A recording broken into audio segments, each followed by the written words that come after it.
So, hi guys, good morning. Ano tayo ngayon today? Pupunta ako ng Den Haag again. Attend ako ng Free Duterte Rally. Tapos, pero may dadaanan muna kami sa, sa Rotterdam Center. Ito na yung ating pa-outfit. Yung gusto kong skirt na white. Tapos itong parang gilet or waistcoat or ano man tawag dito na blue.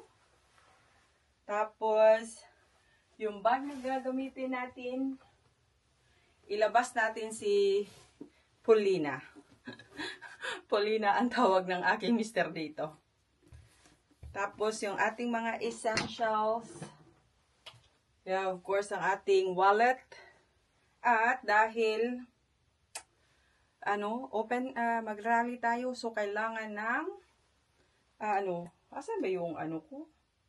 Ito na lang dadalhin ko, yung sunscreen. Or pag nakita ko yung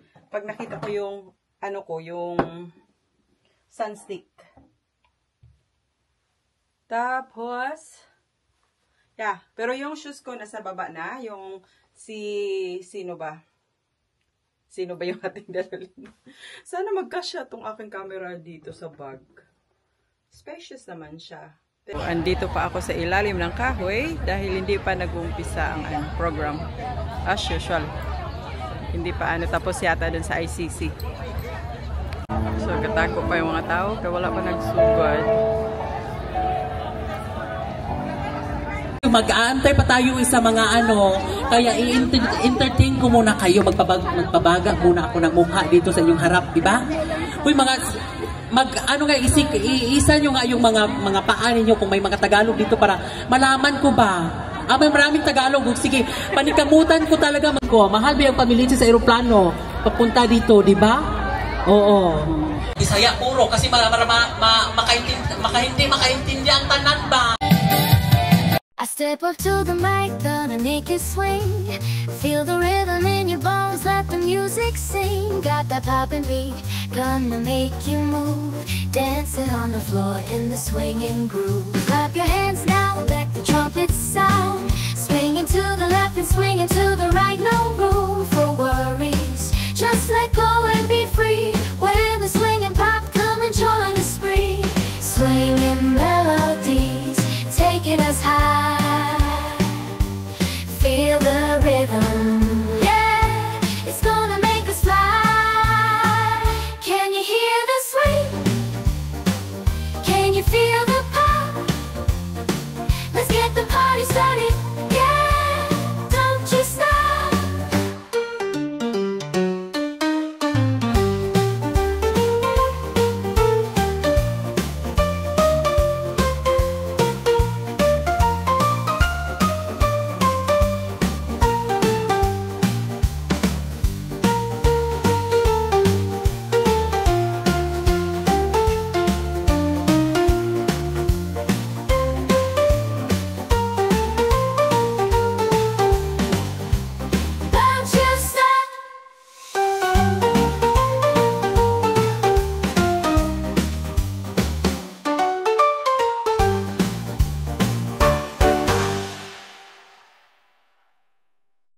I step up to the mic, gonna make it swing.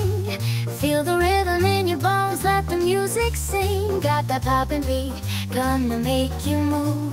Dancing on the floor in the swinging groove. Clap your hands now, let the trumpets sound. Swinging to the left and swinging to the right, no room for worries. Just let go and be free. When the swinging pop, come and join the spree. Swinging melodies, taking us high. Feel the rhythm, yeah, it's gonna make us fly. Can you hear the swing? Can you feel the pop? Let's get the party started, yeah, don't you stop.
PS Sara Duterte supporters.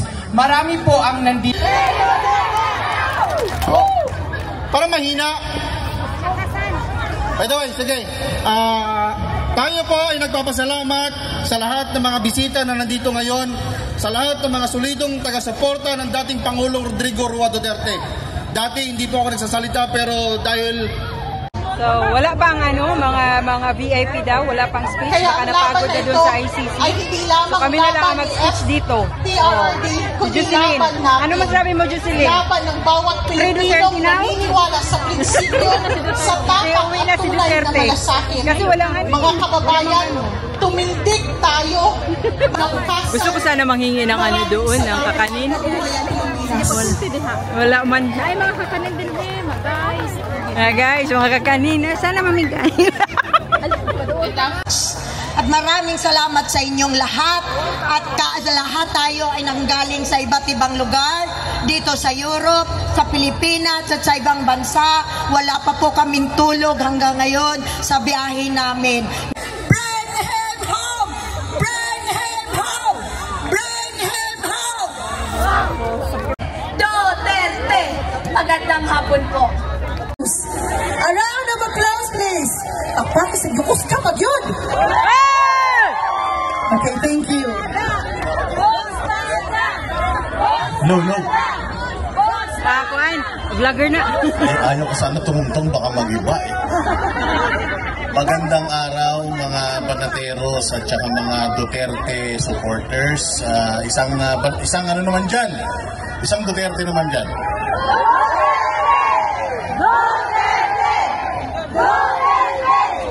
Sa wakas, nakarating na rin ang Banateros sa Europe. Maraming salamat unang-una sa lahat sa mga organizers. Ang swerte nyo dito kasi pwede to. Sa Pilipinas, hindi to pwede to. Nakakulong na kayong lahat kung sa Pilipinas yung ginawa to. Bawal na bawal to rin. Bagamat wala namang batas na nagbabawal talaga sa mga ganitong klaseng pagtitipon. Pero parang ganun sa Pilipinas, matindi.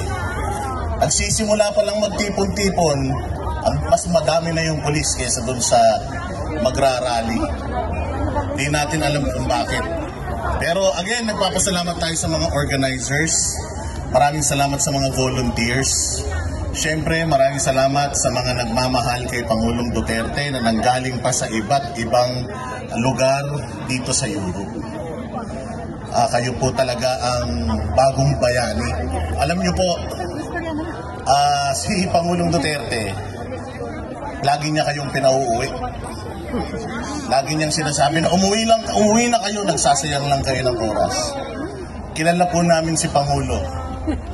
Ano yun? Pagdating sa mga ganyang bagay, kung ano yung sinabi niya, sa ibang mga lahi dito, na mahal natin si Pangulong Duterte. At lahat ng mga paratang nila kay Pangulong Duterte, puros kasinungalingan at politika lamang. Kaya maraming salamat. Hindi matatapos ang aming pasasalamat sa Pilipinas. No? Sinasabi sa kanya, may mga intel kaming natatanggap na huhulihin siya. Sabi namin, huwag kang umuwi. Pero alam niyo, sabi niya, uuwi ako. Kasi Pilipino ako eh. Kung anong mangyari sa akin, siguro naman hindi ako pababayaan ng mga kababayan ko. Ang pinakamasaklap, masyadong malakas yung kalaban natin. Kaya lang, lagi niyong tatandaan na kahit gaano sila kalakas, may katapusan sila. Yung pagmamahal natin sa Pilipinas, pagmamahal natin kay Pangulong Duterte, walang katapusan. At ipapahiram natin yung pagmamahal natin kay Pangulong Duterte sa iba pang mga Duterte. Pwede? Kaya muli po, maraming salamat sa inyong pagpunta rito. Matagal na namin gusto mga Banateros na magpunta rito. Lopo, matagal na po namin gusto magpunta talaga dito para magpakita ng suporta. Kaya sa tuwing nakikita namin na hindi kayo napapagod, hindi rin kami nawawalan ng pag-asa. Kaya kayo pong mga nandito sa abroad, gamitin po ninyo ang inyong social media. Ipakita po natin sa buong mundo kung gaano kamali ang gobyerno ng Pilipinas at kung gaano natin kamahal si Pangulong Duterte. Maswerte kayo dito kasi may kalayaan kayo. Kami sa Pilipinas, wala na. Kaya ipagpatuloy natin yung ginagawa natin, wag po kayong mapapagod. Alam ko magastos to. Alam ko nakakapagod to. Alam ko nakakagutom to. Pero marami pong taong umaasa sa inyo. Si Pangulong Duterte, matanda na. Sabi nga ni VP Sara, humihina na. Huwag nating hayaan na yung kanyang loob humina dahil unti-unti tayong nagwawatak-watak. Magkakaiba man po tayo ng opinyon, magkakaiba man po tayo ng mga pinakikinggan at pinapanigan, sana po magkakaisa po tayo sa isinusulong natin na pagmamahal kay Pangulong Duterte. Okay po ba yun? Huwag na natin pakinggan yung mga awayan dito, awayan dyan. So, importante yung ating common goal. Oo, si Tatay Digong ang bida dito. Wala nang iba. Okay? Yes! Muli po, salamat po sa inyong pagpunta rito. Hindi na po ako magtatagal dahil marami pa pong mga importanteng mga tao na Wala man si Tom, ikaw na dumayo ako pa rin Liton. mula sa Pilipinas, papunta rito. I love you too, Mami. Dili lang mo. Dili dapit. Mabuhay kayo. In behalf of Banateros Brothers, si Banat Bay, si Coach Oli, si Master Judea at si Paring RJ, Boss Dada TV po. Meron po kaming programa gabi-gabi sa SMNI. Panoorin po ninyo. Minaw mi diri May mga vlog po, yung mga Banateros, yung Biraderos, lahat po ng mga DBS. Maraming salamat po, mabuhay kayo.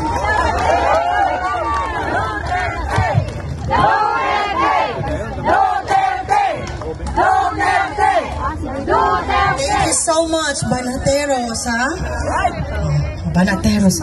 Ngayon, the most awaited part of the program.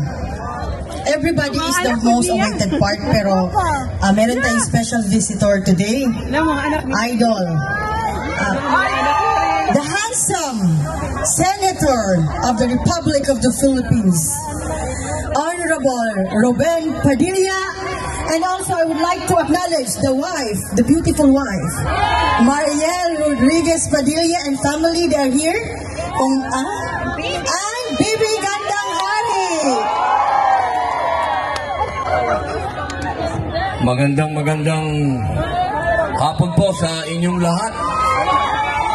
Opo, bago po ako magsalita, bababatiin ko muna po siyempre yung commander. Magandang hapon po sa inyong lahat.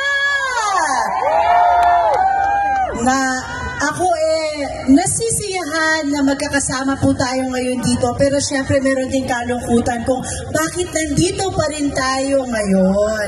Pero syempre I'm so happy to be with all of you today. Sana hindi po kayo magsawa sa pagsuporta kay PRRD. Maraming salamat po sa inyong lahat. Alam niyo, kami na mga anak ko, yung unang dating pa lang ni Robin, gusto na naming sumama. Gusto na po naming sumama agad dahil very personal po ang aking pasasalamat kay PRRD. Si PRRD lang po ang Pangulo na nagbigay ng absolute pardon kay Robin.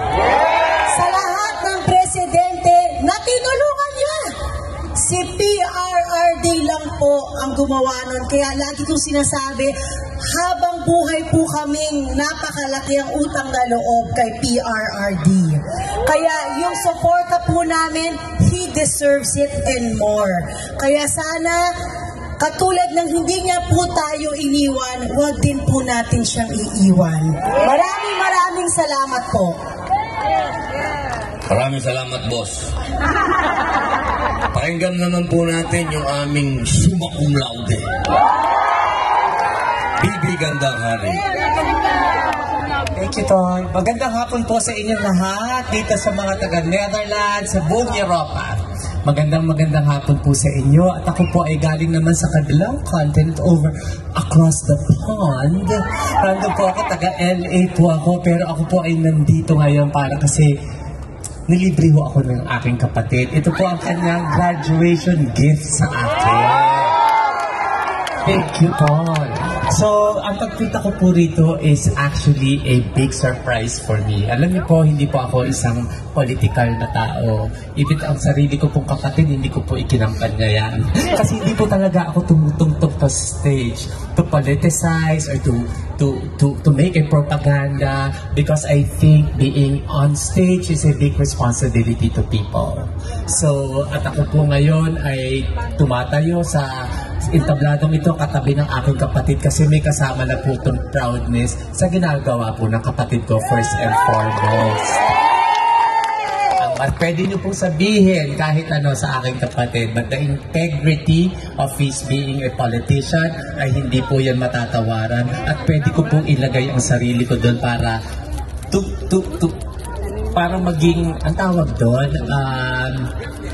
to witness. Ako po ang kasama ng kapatid ko na to na natutulog nung araw sa isang kwarto. Magkakapatid kami, hindi naman kami tigit-tigisan ng kwarto. So I've seen him grow up and become to be this senator that I'm very, very proud of. At wala naman po pinagmanahan niya, kundi ang tatay ko rin na punong-puno ng integridad pagdating sa political position. So kaya po ako nandito sumasama ngayon dahil unang-una, naniniwala po ako, I recognize good in public service kasi yun po ang iniwan sa amin ng aming ama. So kaya nung bago po ako umakyat dito, sinabi ko kay Mariel, sino ba pwede natin tanungin para malaman natin kung ano ang political para naging career ng ating presidente, you know? So I found out through Maring Chat that actually President Duterte started his public service in 1977 as a prosecutor. Public prosecutor of in Davao after actually graduating law in San Beda in 1972. So since 1977 po, naging public service vice mayor by the then President Corazon Aquino, and then went on to become, of course, the mayor and congressman of Davao. Doon ko po nakilala si Presidente Duterte bilang isang public servant. Hindi ko po siya kilala pero alam ko ang Davao became very, very peaceful when he was mayor. And then, he became president and finally retired in 2024. So what I want to know, I want to impart to you now is not a political propaganda. Hindi rin po ako makaduterte, pero naniniwala po ako sa kanya bilang tao. It's the humanitarian reason para po maibalik siya sa Pilipinas. I'm sure everyone would agree with me na Duterte is a good mayor. He is a good prosecutor. He was a good vice mayor. He was a good congressman. And he was a good president, no matter what. You know what I mean? There is no perfect president, but there is a president who served the common good of the people. And I think that is what President Duterte is all about. And so my petition now is for humanitarian reason. Kailangan po siguro may uwi si Presidente Duterte because he is an elderly person already. And this is not the kind of dignity that we provide to a person who has served his country to the full of his ability. Yun lang po at maraming salamat po sa inyo. I want to bring Duterte back home.